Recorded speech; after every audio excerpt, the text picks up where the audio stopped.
Alors, voici une petite capsule pour vous montrer la nouvelle interface Meet. Donc, je vais participer à partir de mon Classroom. Je vais désactiver mon micro et ma caméra pour la présentation. Je vais faire participer à la réunion. Donc, sachez que comme cela part de votre Classroom, vous êtes la personne qui a le contrôle de cette rencontre-là.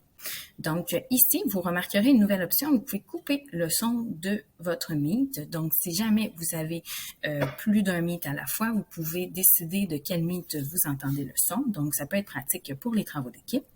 Vous pouvez activer ou réactiver votre micro. Même principe pour la caméra. Vous pouvez mettre des sous-titres, donc en anglais et en français. Vous pouvez lever la main. Présenter. Donc, ici, encore là, vous avez l'option l'intégralité de votre écran, une fenêtre ou l'onglet, tout simplement. Sachez que si vous avez l'intention de passer d'une page à l'autre, vous êtes mieux d'y aller avec l'intégralité de votre écran.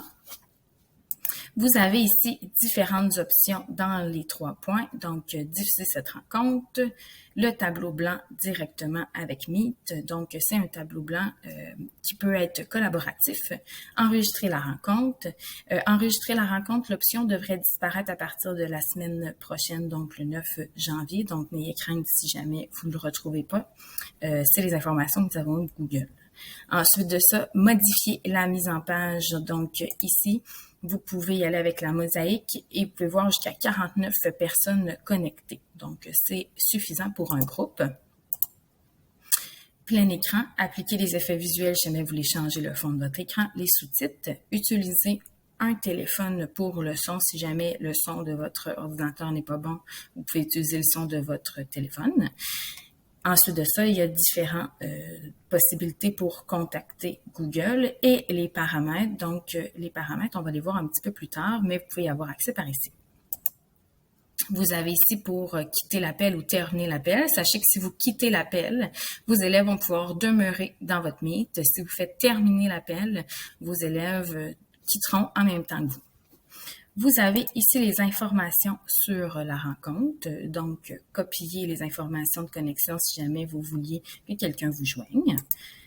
Vous avez ici tous les participants, donc vous pouvez couper le son de façon simultanée à tout le monde. Vous pouvez ajouter un participant et ici vous avez les commandes de l'organisateur, donc c'est les fameux paramètres de tout à l'heure, donc partager leur écran. Vous pouvez décider que les élèves ne peuvent pas partager leur écran, ne peuvent pas envoyer de messages dans le clavardage ou peuvent allumer leur micro, activer la caméra. De ça, au niveau des messages, vous retrouvez également l'option de désactiver ici rapidement si jamais le clavardage devenait plus difficile à gérer. Vous avez les activités, donc vous pouvez partir un tableau blanc d'ici et l'enregistrement. Donc, l'enregistrement, une petite mise en garde, peut-être une option à disparaître à venir. Et vous avez encore les commandes de l'organisateur, donc ce sont les mêmes que tout à l'heure, mais vous avez aussi l'accès rapide. L'accès rapide vous permet d'être le premier arrivé en tout temps dans votre rencontre. Donc, si vous désactivez ça, Google s'en rappelle. Donc, vos élèves vont pouvoir arriver avant vous. Si vous le laissez activer, donc les élèves vont avoir un message comme quoi que la personne responsable n'est toujours pas arrivée et vont pouvoir entrer seulement dans la rencontre quand vous serez arrivé.